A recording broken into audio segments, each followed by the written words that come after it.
आप देख रहे हैं संविधान और कानून SK लाइव न्यूज। पूर्वी चंपारण जिले का शिक्षा विभाग लगातार चर्चा में बना हुआ है। अब इस जिले में टोला सेवकों के बहाली को लेकर कई तरह के गंभीर आरोप लग रहे हैं। हालांकि यह आरोप कोई और नहीं लगा रहा बल्कि वे लोग लगा रहे हैं जिन्हें पहले टोला सेवक के रूप में बहाल किया गया था, लेकिन 16 महीने कार्य करने के बाद उन्हें इसलिए हटा दिया गया कि लगभग 113 लोग बिना वैकेंट सीट के ही बहाल हो गए थे। इस भारी त्रुटि के जिम्मेवार अधिकारियों पर थाने में मामला भी दर्ज हुआ था। इन सबके बीच सेवा से मुक्त 113 टोला सेवकों में से 40 टोला सेवकों हाई कोर्ट का सहारा लिए, जिसमें कोर्ट ने फैसला सुनाते हुए विभागीय रिक्ति के अनुसार आगामी बहाली में इन सबके समायोजन का आदेश दिया।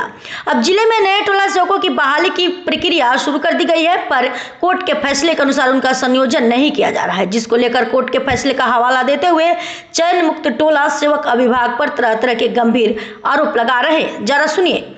इस पूरे प्रकरण में विभाग अधिकारी का अलग कथन है। हमने जब बात किया जिला कार्यक्रम पदाधिकारी नित्यम कुमार गौरव से, तो उनका साफ कहना है कि कोर्ट के फैसले का हवाला देते हुए 2021 में ही जन शिक्षा विभाग के सचिव से मंतव्य मांगा गया था, जिसमें उन्होंने साफ तौर पर गाइडलाइन जारी किया कि नई बहाली में हाई कोर्ट गए 40 अभ्यर्थियों के टोलों में अगर बहाली होती है तो उसमें उन्हें प्राथमिकता दी जाएगी, न कि उनका सीधे समायोजन किया जाएगा।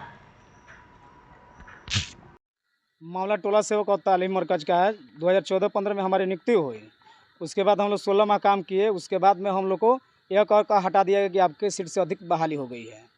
ठीक है। उसके बाद में हम लोग माननीय उच्च न्यायालय में गए।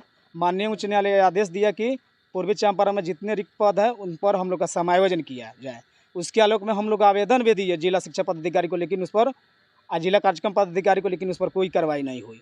और हम लोग दर दर भटक रहे हैं। हम लोग को SC ST समझ कर सताया जा रहा है और हम लोग को बरगलाया जा रहा है। इसी बीच जन शिक्षा निदेशक महोदय द्वारा यहाँ पर एक पत्र आया हुआ है, जिसमें दिया गया है कि जितने भी माननीय उच्च न्यायालय और प्राधिकार में लंबित मामला है उसको सुरक्षित रखकर शेष पर बहाली करना है। लेकिन DPO साक्षरता द्वारा और उसके कारोबारी हैं जो अवैध उगाही करने वाले सदर आलम, जो पैसा लेकर हम लोग का सीट रिजर्व नहीं किए और पैसा लेकर सब लोग का यहाँ पर सीट 4 को सुरक्षित कर दिए। लेकिन हम लोग जो बहाली में थे, हम लोग कोर्ट में थे, लेकिन हम लोग का सीट सुरक्षित नहीं किए।